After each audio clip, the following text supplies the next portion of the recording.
Welcome to the So I'm Adopted podcast, where we talk everything adoption. This journey is not one we take alone. Together we grapple with raw emotions that surface from adoption stories. We want you to be comfortable enough to heal. So sit back and go with us on this journey as we dive deep into adoption. Welcome to another episode of So I'm Adopted. We wanted to create a space for adoption's truths to be shared. We have a common bond between the two of us. However, our stories are very, very different. Completely different. Completely. This space where we feel that will give everybody an opportunity to, have meaningful conversations, listen to our conversations, and try and encourage other people to listen. And hopefully, this will give some type of comfort to others to want to come and share their stories with us. Absolutely. This podcast is where we'll hear adoption stories from other adoptees, adoptive parents, biological families. We will also have input from licensed professionals such as psychologists, social workers, and get a deeper understanding of adoption and the journey. Hopefully, these stories and perspectives will give hope and understanding and even some courage to those who have an adoption story or even thinking about adopting. While the whole time, we want to make sure that there's levels of reconciliation, um, acceptance, and maintenance. Those are the things that we identified as part of the adoption journey. And those are some things that we're going to consistently anchor in when we highlight them on our podcast. So we're just excited to have this platform and excited that you all have been joining us and giving us encouragement as we are vulnerable with this, because this is not an easy task. Especially in our culture, our families, we don't talk about the certain things, and I put things because families have secrets, and we're at a point now where we want to bring to light and talk about them from a healthy perspective. So we encourage you, hit that like button, share it, and subscribe, because we're going to have some very great dialogues in this. We're going to laugh, we're going to cry, a little bit of everything during these episodes. So please share, like, subscribe, and leave a comment. Leave us a comment, because there will be spaces for other stories. We don't want to be the only ones here talking. No. There will be a season where we'll go live so that we can get feedback from individuals. The amount of feedback that we've gotten so far is amazing. Before we even get to the feedback, we want to give you a little backstory of how this came about. So Lisa, I'm going to put you on the spot of how this came about. Oh, well, I guess since it was my brainchild. Right. Maybe a couple of years ago, and we were doing a crew function. Right, we were doing a function. And I was like, John, we need to do a podcast. And I was totally against it. I was. Initially, I was like, I don't have time, and nobody wants to hear our story. That was my mindset. But it has been complete opposite. With you pushing and being consistent of, no, we need to get our story out. I think in the 2 weeks that we've been up, the rewards or the fruits of our labor have been amazing. Just with the little nuggets of people drawing to the stories and the different commonalities. One thing that I think we have identified is that we had a mindset that the podcast would be one thing, but ultimately what we've identified is it deals with non-traditional relationships. Yes, it does. I definitely agree with you on that. And I think that relationships is something that everybody in the world has to deal with on one platform or another. Exactly. And then there are often times that those of us who are in the adoptive world, we don't really know how we fit in those dynamics and those narratives. So part of what we want to do is take the ownership of our narratives in a healthy space. And that's why we want to have some professionals. So if you're a professional and you have some resources for us, please send us an email at soimadopted at gmail.com. Leave a comment on YouTube or Spotify, Apple, whichever platform you're using. Because again, it takes a village. And that is not just for little kids, even for adults. It takes a village to be supported. It does. So you ain't saying nothing but a word right there. Indeed. So let's what we didn't do in the first two episodes, because this is our third episode. What we didn't do is kind of tell you who we are.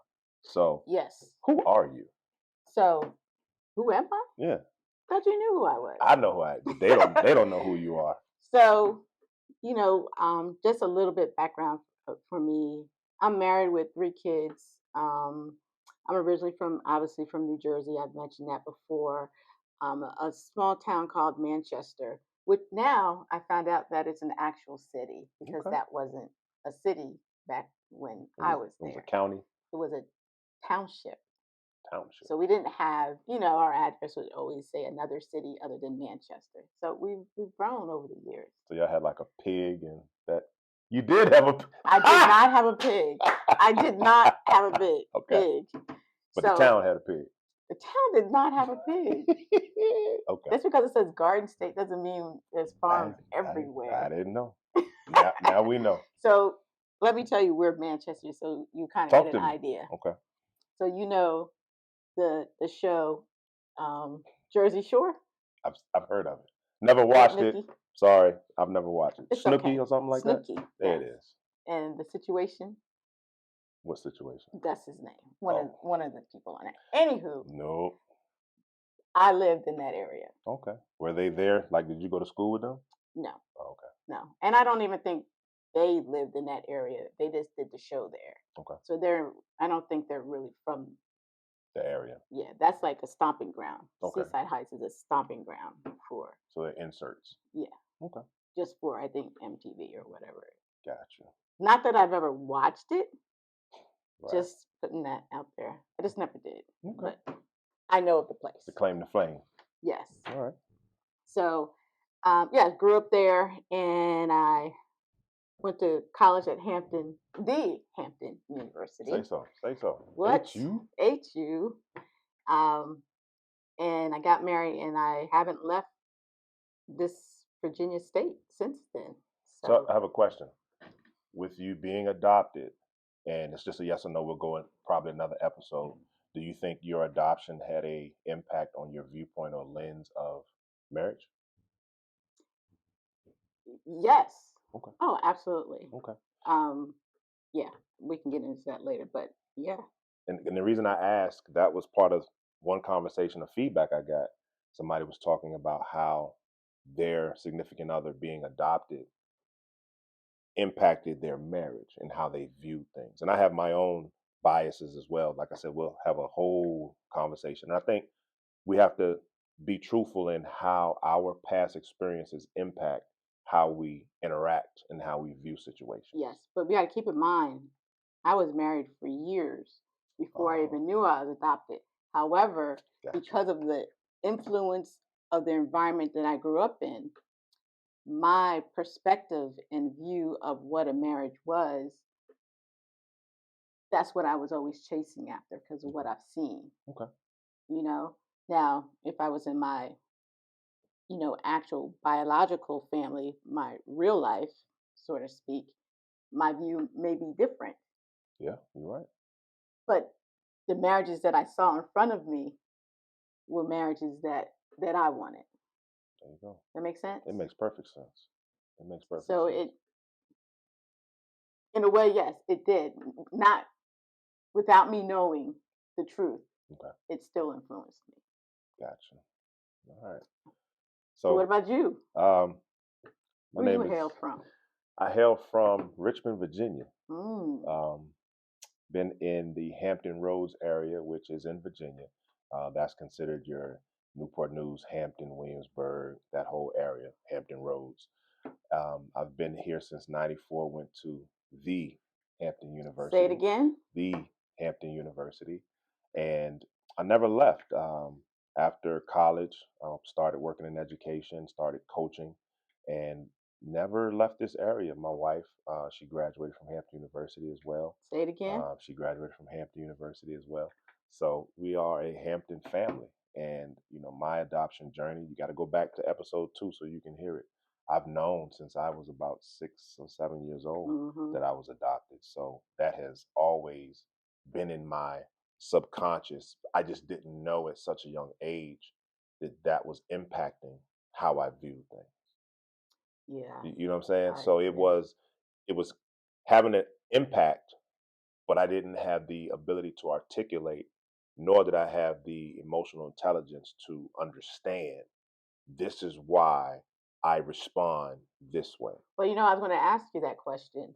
Since you knew so early, did you feel that, um, and I don't know how much of understanding you had of adoption, like, did you feel like, oh, maybe I need to make sure I, you know, act right because maybe they may send me back, or did you feel like you were special than your friends or your cousins or other family because of you were adopted? I How did never you feel? I never had the mindset of being sent back. That was never because I was always there. Like I didn't have somewhere else and then I was uprooted and planted. So it was always this is my family nucleus. I did have moments where I questioned, well, I'm different, so do I really fit in? Mm, Because I didn't have the same bloodline. But that wasn't because of lack of love. That wasn't because of lack of support and understanding. They did everything above and beyond to make sure that I was part of that, family. So I really, I didn't lack in that regard. And I okay. think we have to really put on the table that our stories, we're blessed in our stories. Oh, absolutely. There are a lot of Absolutely. stories that people don't have, a positive.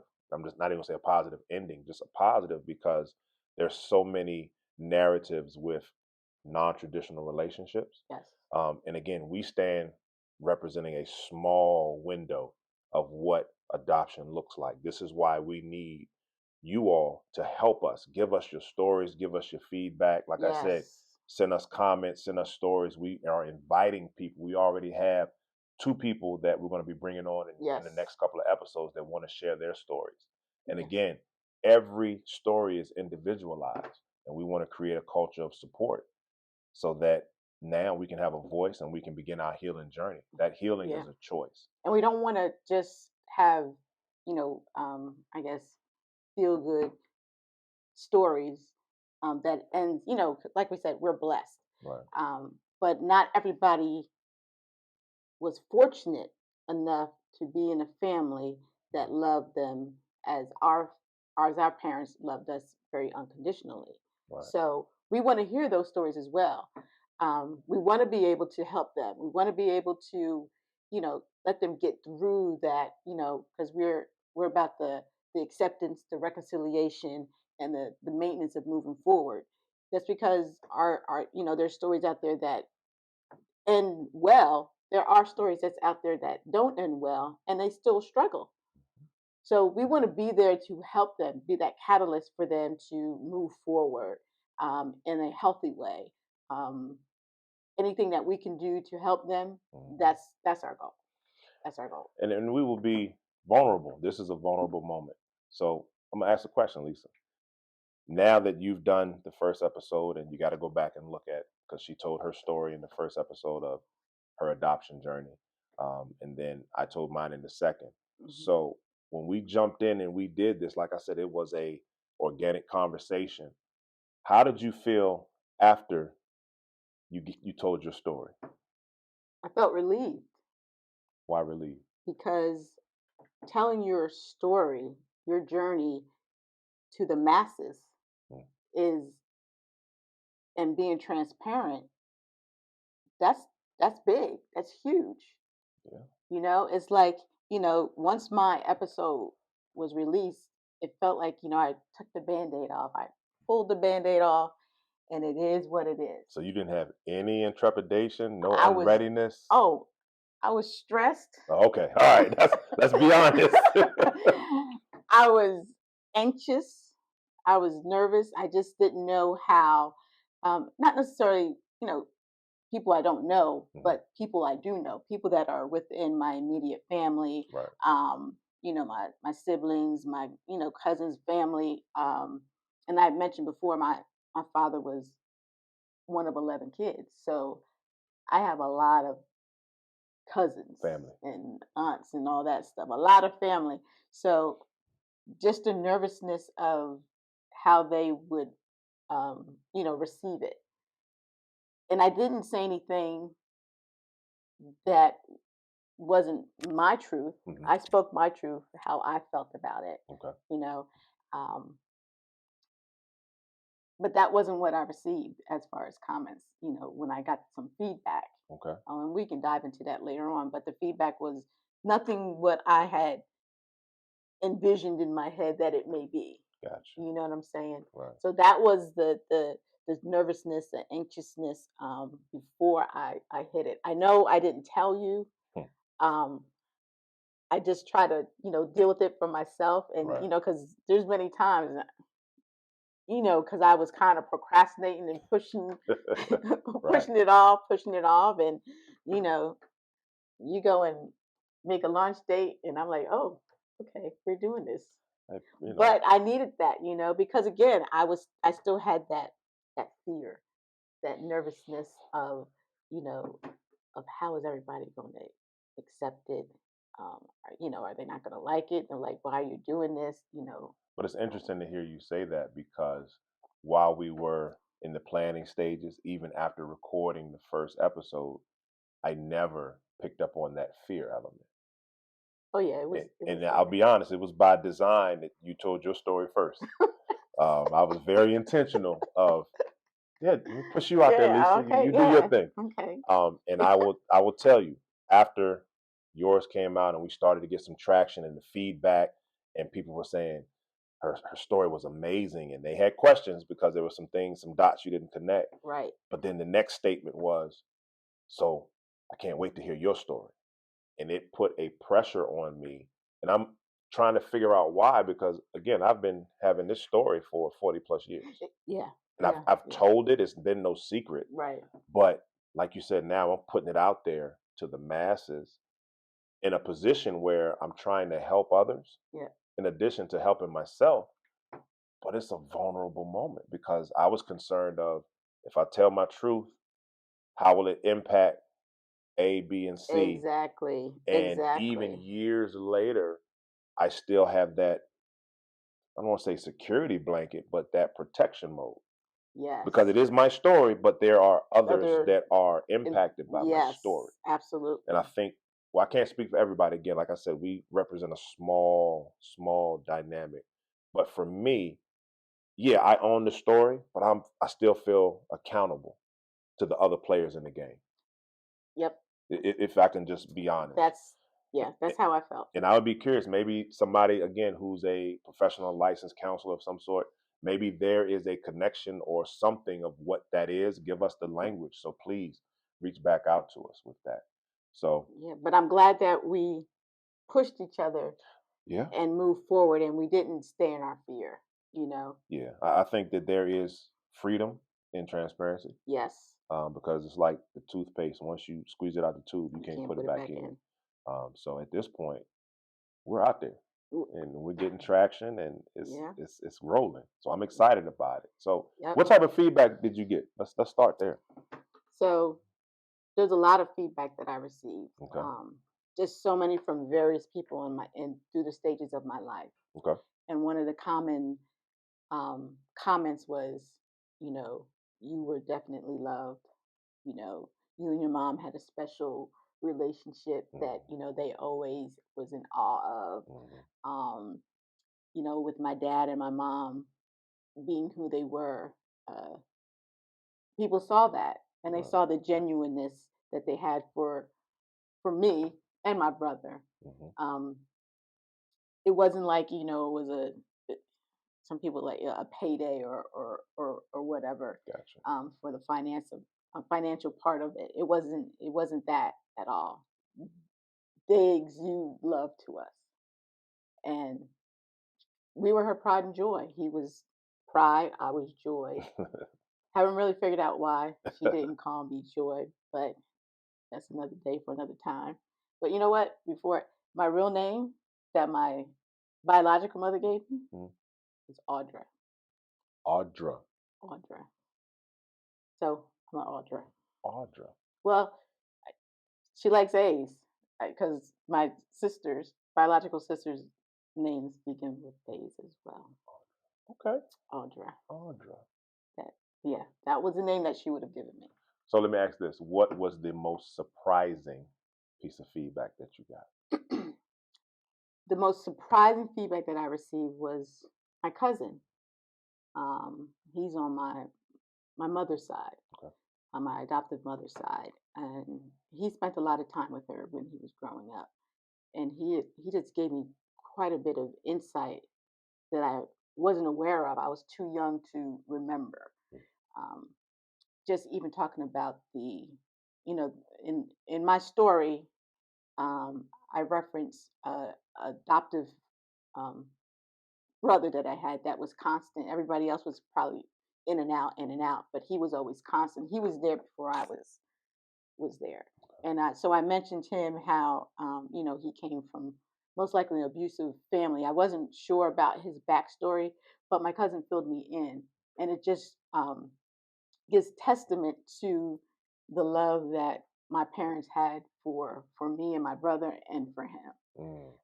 Because apparently, based on what my cousin mentioned, that he was really in a situation to where um, he was like really really abused in the manner of he thought that my cousin thought he was slow, Okay. and then the behaviors that he did that he was you know expressing. But my mom would say, you know, look at him kind of stern, like, don't say that. Or, he was like, but he's Yeah. acting like, and she was like, no, there's nothing wrong with him. She went into protection mode. She went into protection mode, and Yeah. she knew that there was nothing wrong with him. He just needed love. He just needed love and nurturing. So one of the examples that my cousin had mentioned was one day my mom told him to go upstairs and help him get into, the bathroom. He's in there for a long time. So he goes in there, he's like, what are you doing? Why aren't you not in the bathtub? He said, you need to get in the bathtub. And he wouldn't move. So he puts his hand in the water, and the water's like ice cold. This is like dead of winter. He's like, why are you, taking a bath in the cold water? He's like, well, I wasn't allowed to use the hot water. So he had generalized that abuse into the new setting. Because that takes time to get out of that. Like that's like PTSD. I was about to say, so you think about it, and again, I think this is why our stories are so positive. I mean, so positive and productive, because he took a past hurt that was a lived experience, transferred it into a new environment, right? That's the same thing that happens in relationships now. Yeah. We'll have some negative or some aversive things that'll take place. And then that new person that we connect with, they ultimately have to pay the price for what we had to deal with previously. Yes. You know what I'm saying? So I think that it's just the cycle of various behaviors repeats itself, and it gives us an opportunity to really start dissecting who we are and why we are the way that we are. Yeah. That to me is a pivotal moment where I'm somewhere totally new, but I'm still mentally paralyzed in that same setting because you don't know anything different. Right. So when she was giving him love, and I'm sure it took a minute for his mind to change and to be free. You know what I'm saying? Yeah. And I'm not even telling you how my cousin really described the environment and the abusive behavior that he had to endure. You know what I'm saying? But he said it's like a miracle that my mom and dad was able to change him, right, his mindset, his behavior, everything, to where, by the time that he was older, by the time that, that I can remember that he was there, he was normal. I never knew any of this. So he was normal. So to the point where, if he had lived, he died when he was 18. If he had lived, and I mentioned that in the episode 1, in my episode 1, go back and look at it. He would probably have been a productive citizen, right, with a decent life versus the previous life that he grew up in.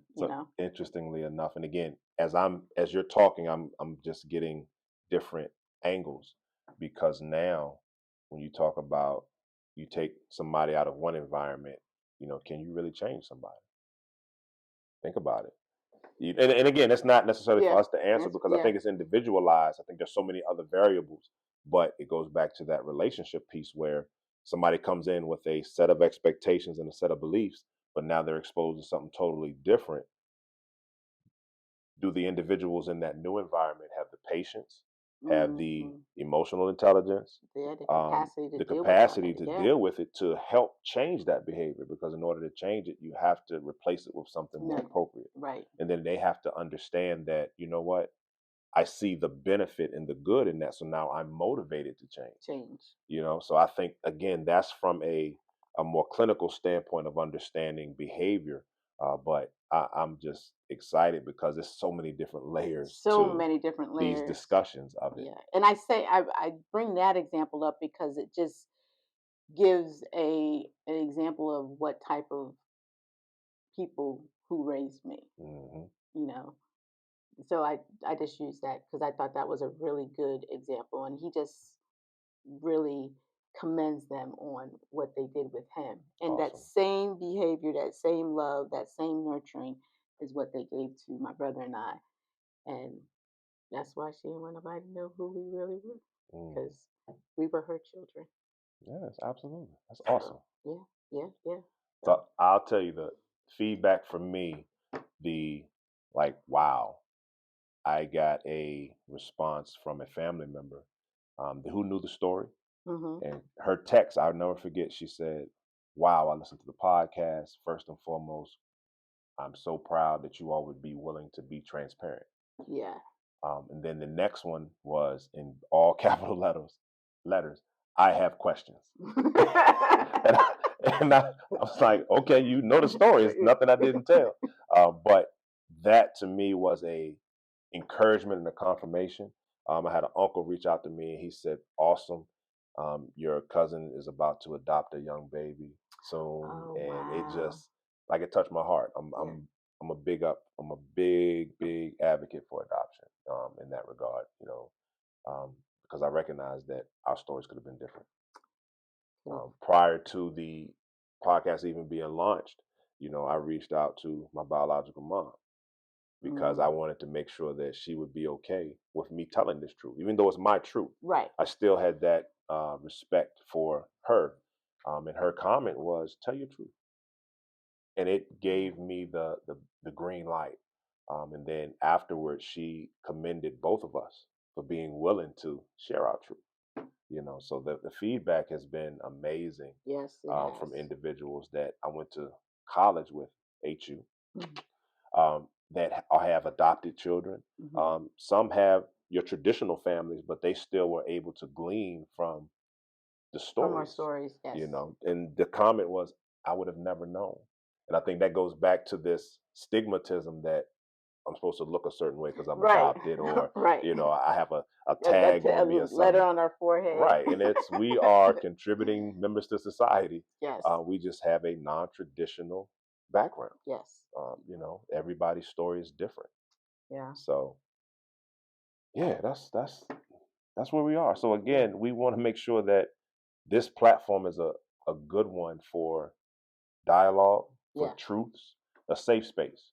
We want to make sure, and again, I continue to plea and encourage, if you are out there and you are a psychologist, a counselor, and you have any insight, there are conferences for Yes. adoptees. We didn't know A that. We whole just found out. community. There's a community Yes. of adoptees. There's a community of counselors that have an adoption lens because we look at things from a different way. We don't always understand what it is, but that's why it's beneficial to go to a professional so that you can understand and connect the dots. Yeah. Yeah. Those adoption agencies, anyone who, works in that field, please, you know, shoot us an email, give us a comment. We'll be more than happy to have you guys on the podcast to give I guess a outline as to the process Mm. of from point A the point Z of how that comes about when someone just decides to give up a child for adoption, and what are the steps that are there. In addition to those adopted individuals, that may want to find their biological family Yes. and don't know where to go, because that's a very emotional moment. Mm-hmm. And unfortunately, got a lot of businesses and companies that will take advantage and prey on you to make you spend money that you might not necessarily have to spend. Each state is Yes. different. When Each we state talked is about our different. stories of how things, went in New Jersey versus mine, and I Mm-hmm. believe that the state of Virginia has made some changes recently to their laws. So we encourage you, if you are, an adoptee and you want to start that journey, start doing some research. Just start Googling before you, reach out and spend money Spend that you might money. not have to. And speaking of that, there's a lot of free things that you can get. And New Jersey's changed their laws as well, because we were a state that no adoptive adult could even see their original birth certificate at one point. You can Wow. get non-identifiable information, but you could never get your original birth certificate. Within the past, I guess, maybe 5, 6 years, maybe I could be off on that. Don't quote me, but it's changed. Now you can get your original adoption records, which I did pursue that.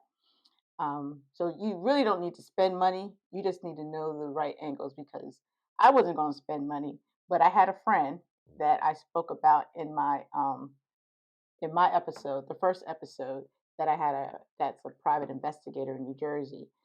So a lot of you of the listeners wanted to know, well, what was the outcome of the private investigator? So she came back with nothing.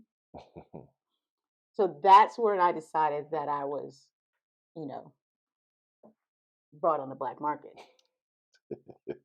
Because, I mean, listen, she didn't find anything. Right.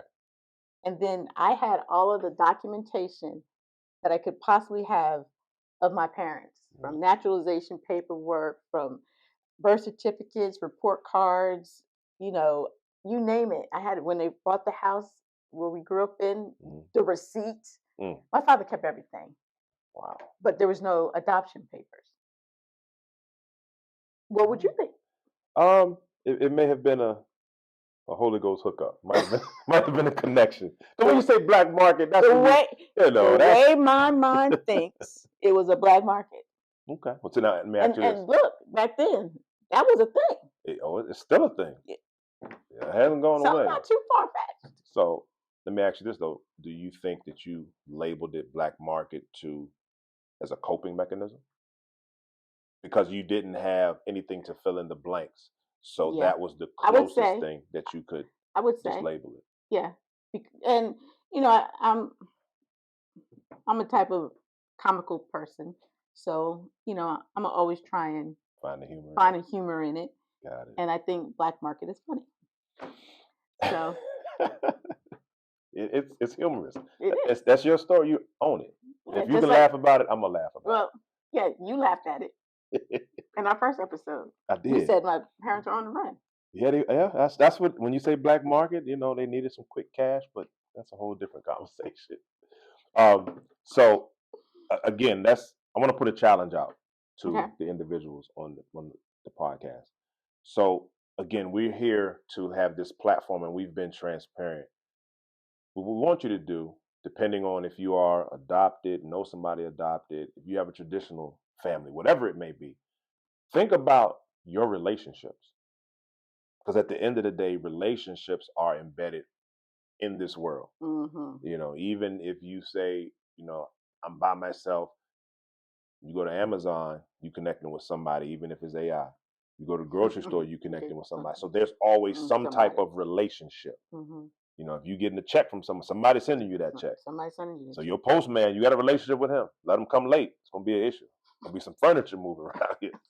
So situation. Think about the various relationships and why you look at relationships like you do.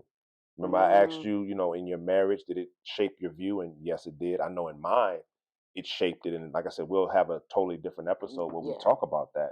But we always want you to walk away with something when you watch our podcast. And the first two, we gave our stories transparency. Yeah. So now that we have some groundwork and we told you who we are, now begins the choice to heal. In your journey, and not saying that we have all the answers, because we don't. We just have. We're still going through our own journey. Absolutely, we just have the license to be transparent and vulnerable. Yes, and you all get to benefit from it as well as us. Yes.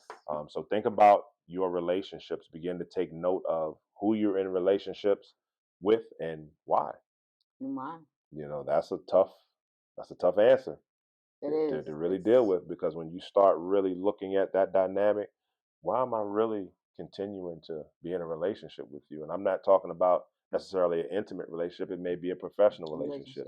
It may be a social relationship. So as a whole, we want this to always be a platform that you're able to walk away with something. Yes. And relationships will always be an anchor in what we talk about. Yes. So if you listen to our stories today, you heard about our acceptance of us being adopted. Yes. We dibbled a little bit in the reconciliation, but we'll also we'll deep dive into that. We'll go deep dive into that, and then the maintenance. We're on the back end, so now there's that maintenance piece. Like Lisa said, she goes to comedy and she's created buzzwords to help her navigate that space. What have you done to maintain your sense of normalcy? That's another question to think about. That is, because it's different. It's very different. It's different. I know for me, it's different because I have 2 older sisters. I grew up with no sisters. So that's a dynamic of a relationship that I have to try and navigate and understand, because you didn't know anything about it, and you know how to navigate. I don't know how to navigate. Mine as well. I grew up only child, and now I have siblings. So I don't understand how to navigate the space with a sibling. Because growing up, and I've heard, because I have 2 daughters, that siblings argue. That's something they always say. Right. I didn't argue by myself. There was nobody to argue with in my room, so I got mad. I just went to sleep. But to know now that that's a common thread.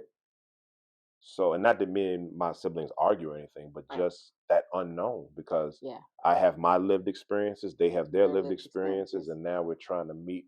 And it's been very positive, I'll be honest, as we go back to that second episode and you'll hear a little bit about it. But it's been positive for us to evolve. I think we've all grown, and we just have a appreciation, because life is short. Life is short, and mine is still evolving. That's what I can. Process. It's a process. And my brother and I never argued, so I still don't know how it is for siblings to argue. I don't either. I have. Well, you've seen your kids argue. Oh, I've seen my but seen my you just kids. Haven't participated. I just haven't been a part of the argument when it comes to siblings. Gotcha. Okay. That's all new to me. Okay. But yeah, my kids argue all the time. But they love each other. They really do.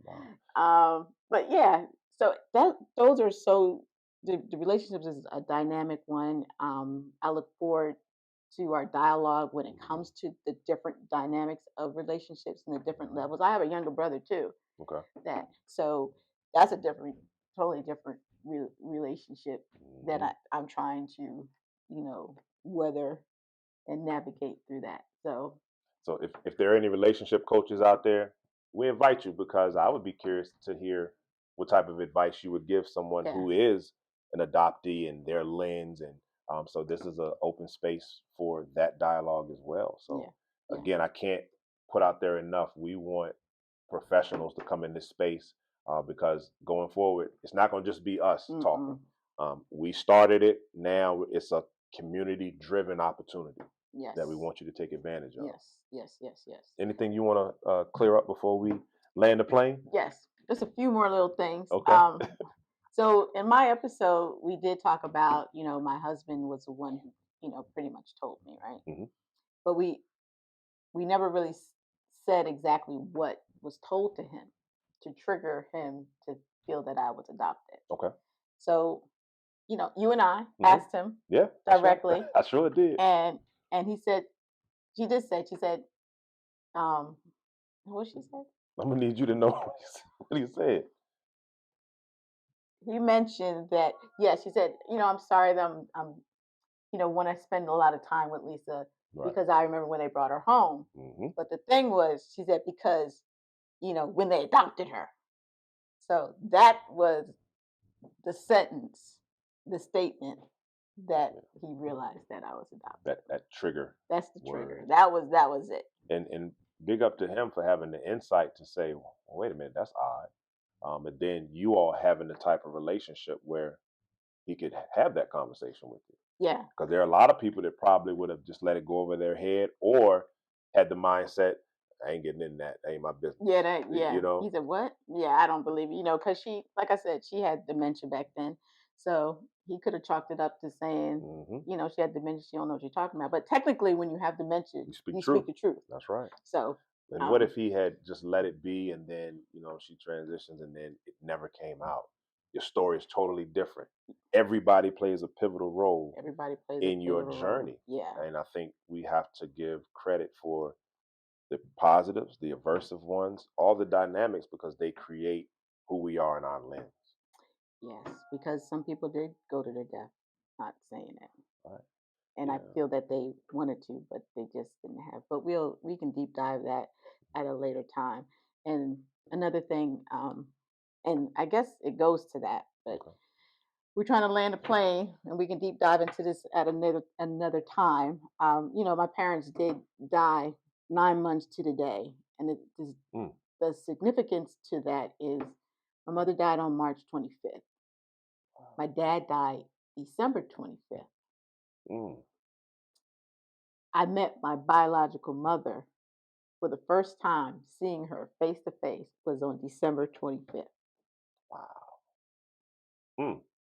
So can I share something? So since we being like, today, a year ago, was the first time that my biological mom reached out to me. Wow. February 13th, because my father had passed away. Yeah. She sent me a message on Facebook. That was the first time. And I remember getting it and I lost my mind, like, oh my goodness. And I could not type a response. Wow. February 13th. Today is the day. I got Happy the memory. I got the memory Happy this morning. Mom. I got the memory this morning, and it, like, I had a little child moment because I could take ownership of that and celebrate. Yeah. So we do go back to being a child and this whole. I don't care how old you are. You revert back to being a child when it comes to your biological family. Easily. Mother, specifically the mother. Right. So again, we are excited for this journey. This is the third episode, and again, we need input from you all. Email us, leave us messages on YouTube, like, share, subscribe. Help us make this a meaningful platform for everybody. Yes. It's not just for adopted individuals, although we are proud of our adoptions and our stories. We take ownership of it. So that's why the title is So I'm Adopted. But we want to just have some meaningful conversations with relationships. So remember what we challenge you to do.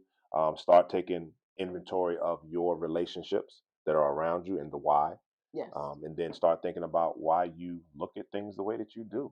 What have you gone through that have shaped your lens? So again, please like, share, and subscribe. We're on Spotify. We're on Apple platforms. All the platforms. Please let everybody know. Download it. Give us a like. And we are excited to share and be the vessel for you all. Absolutely. It's not about us. It's about you all. And we're just pleased and happy that we're able to bring this platform to you all. Yep. So I'm John. And I'm Lisa. And until next time, we're adopted. We're adopted. Thank y'all. Thank you for listening to the So I'm Adopted podcast. We hope that this was informative and educational. You can follow us on Instagram and Facebook at So I'm Adopted. Also, subscribe to our YouTube page, So I'm Adopted. And again, thank you for listening. And until next time, make the choice to begin your healing journey.